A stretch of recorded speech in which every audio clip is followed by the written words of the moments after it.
this is my review on Peter Jackson's Bad Taste. This is the discontinued limited edition 2-disc version.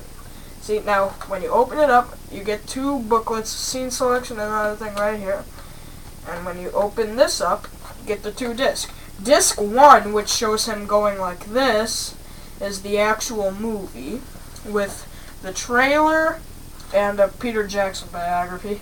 Then the second disc, which shows him going like this, is the documentary, Good Taste Made Bad Taste.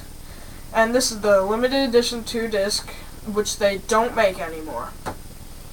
Well, basically this movie, it opens out with, like, some department. They're like, some guy calls in on this station, and he's like, "Oh, they're moving fast, they came out of the sky," or whatever like that. Then you know, you get that line, "I think this is a job for real men," and, you know, then they basically call Derek, Barry, Frank, and Ozzy.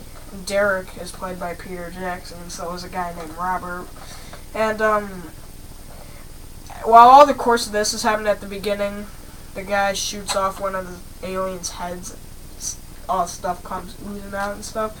Then there's like a beast, at the beginning there's like a B story with some guy that's going around just collecting money for charity with this little thing called bread.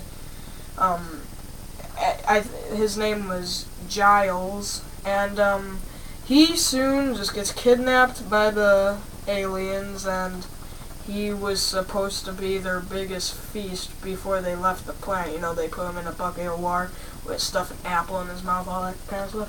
Then, you know, soon the 4 other guys, and Derek is on the top of a cliff, and he's fighting with a bunch of the aliens, and he's doing this hilarious thing with the gun. He's like, "Eh."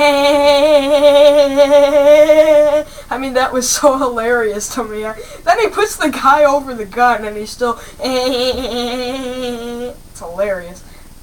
And I like this cover. It's like this. It's one of those scratch covers. His hand, the peace sign, middle finger, that kind of thing. And after that, Barry, Pete O'Hearn, discovers Giles wandering into the house. So then, one of the main aspects of the movie is them going in to try to save him. Of course, then Derek falls off the cliff, which later you see he's still alive, but his head opens up, all the brains, it looks like shrimp starts falling out of his head. Soon when Barry, Frank, and Ozzy go inside the house that they're staying in, they soon find all the people wrapped up in boxes and stuff, and then you get the scene where Frank has to drink this green puke that the guy throws up, Peter Jackson's other character throws up. And of course, soon they get to Giles, and they rescue him, but then they get into a massive shootout with a bunch of aliens. Then, of course, Derek just bursts in with a chainsaw, and everybody's so surprised to see him. You know, Frank is like, "Derek!" which can be seen on the trailer.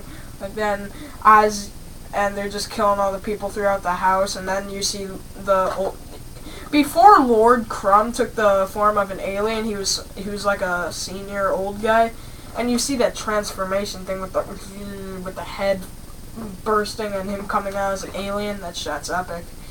And you got my favorite line of this movie, which is probably everybody's favorite line. "The bastards have landed." This whole movie was dubbed. You can barely tell. It took 4 years. 4 years to make this. And, so, then, of course, the ending where the house flows away, a sheep blows up, and the house flies away. Derek is still on board, so he takes the chainsaw, goes directly right through the alien, and he's like, "I'm born again!" Then you get the house is floating through space, and, "I'm coming to get you, bastards!" Then he puts Lord Crumb's head right on his head. He's like, with his chainsaw, and then Frank, Ozzy, Giles, and Barry get Derek's car, and it's basically just them riding off in the sunset, and that's pretty much it.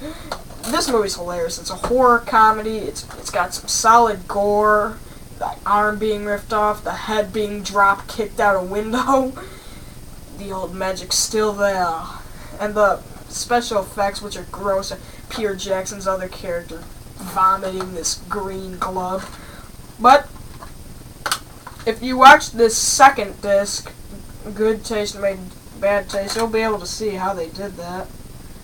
And well, that's pretty much Bad Taste. Pretty good movie.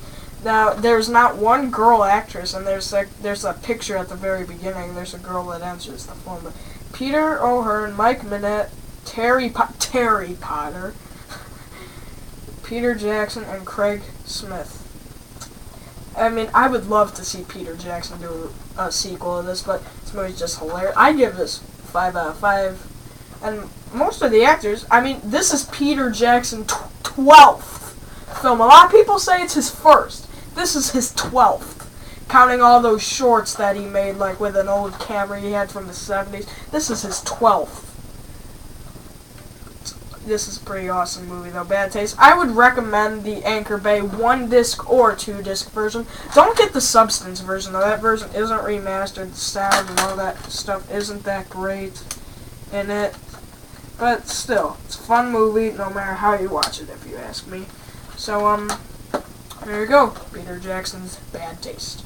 The next review will be on Friday the 13th, Part 6, Jason Lives.